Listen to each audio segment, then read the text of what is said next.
ঢাকা শহরের প্রতিটি মানুষ আমার শহীদ ভাইদের রক্ত অর্জিত গণঅভ্যুত্থানের প্রত্যাবাসনের পক্ষে রাস্তায় নেমেছে।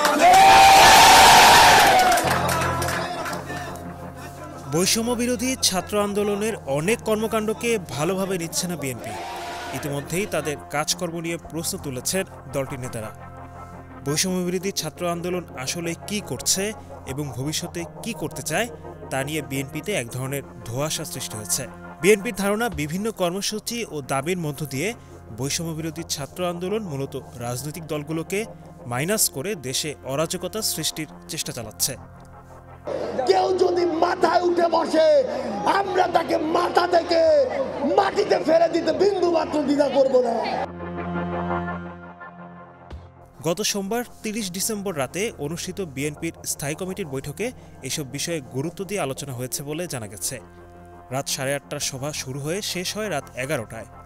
সভায় জুলাই বিপ্লবের ঘোষণাপত্র ও সংবিধান বাতিলের দাবিসহ নানা বিষয় আলোচনা হয়েছে। এসব আলোচনা করতে গিয়ে বৈষম্য বিরোধী ছাত্র আন্দোলনের কর্মকাণ্ড মূল্যায়ন করেন বিএনপির নীতি নির্ধারকেরা।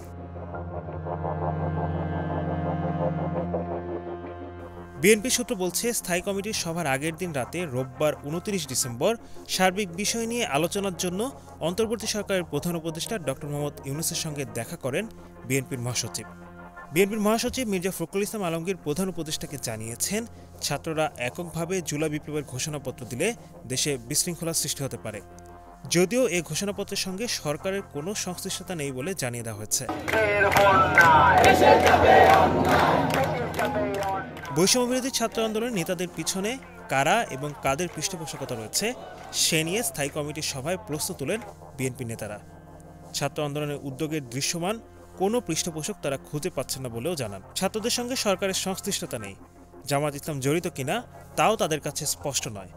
তবে দেশে যে একটা নৈরাজ্যকর পরিস্থিতি সৃষ্টির চেষ্টা চলছে সেটা আওয়ামী লীগ সরকারকে সরিয়ে দেওয়ার পর বিএনপিকেও সরিয়ে দেওয়ার ষড়যন্ত্র বলে মনে করছেন নেতাদের কেউ কেউ। যাদের হাতে ২০০০ শহীদের রক্তের দাগ লেগে আছে তারা যখন জেল থেকে বের হয় মনে হয় শ্বশুর বাড়িতে পিকনিক করতে আসছে। সভায় বৈষম্য বিরোধী ছাত্র আন্দোলনের নেতৃত্ব নিয়েও প্রশ্ন তোলা হয়। বলা হয়, আন্দোলনের সমন্বয়কদের কেউ কেউ ছাত্রলীগ করা, কেউ কেউ এসেছেন ছাত্র শিবির থেকে। এছাড়া কেউ কেউ আন্দোলন পরবর্তী সময়ে সমন্বয়ক হয়েছেন। সে কারণে তাদের আগামীর লক্ষ্য কি তা স্পষ্ট নয়। সেই সংবিধান আলেমদেরকে জঙ্গি বানিয়েছে, সেই সংবিধান বাংলাদেশে থাকতে পারে না। বিপ্লবের ঘোষণাপত্র নিয়ে বৈঠকে অংশ নেওয়া কয়েকজন নেতা বলেন, ঘোষণাপত্র দিতে হয় আন্দোলনের আগেই। শেখ হাসিনা পতনের আগেই ঘোষণাপত্র তুলে ধরা হলে জনগণের এ বিষয়ে পরিষ্কার ধারণা থাকত এবং তারা সেটি গ্রহণ করবে কিনা সেই সিদ্ধান্তও নিতে পারতেন। কিন্তু গণঅভ্যুত্থানের ৫ মাস পর এ নিয়ে তোড়জোড় করলে সংকট ছাড়া আর কিছুই হওয়ার সুযোগ নেই। জুলাই বিপ্লবের যত জনগণের হামলা হয়েছে, হুমকি হয়েছে, প্রত্যেকটার বিচার করতে হবে। এই নিরাপত্তা নিশ্চিত। ছাত্রদের রাজনৈতিক দল গঠনের উদ্যোগ নিয়েও আলোচনা হয়েছে বিএনপির স্থায়ী কমিটির বৈঠকে। এ প্রসঙ্গে দলীয় মনোভাব হচ্ছে এমন, ছাত্রদের নতুন রাজনৈতিক দল গঠনের উদ্যোগে বিএনপির কোনো আপত্তি নেই। দল গঠন করে নির্বাচনের জন্য তারা জনগণের কাছে যাবে, এটাই স্বাভাবিক।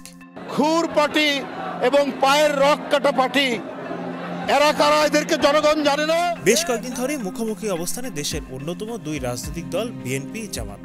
এর মধ্যে গণঅভ্যুত্থানে সামনের সারিতে নেতৃত্ব দেওয়া বৈষম্য বিরোধী ছাত্র আন্দোলনের সাথে মতের অমিল দেখা দিল বিএনপির।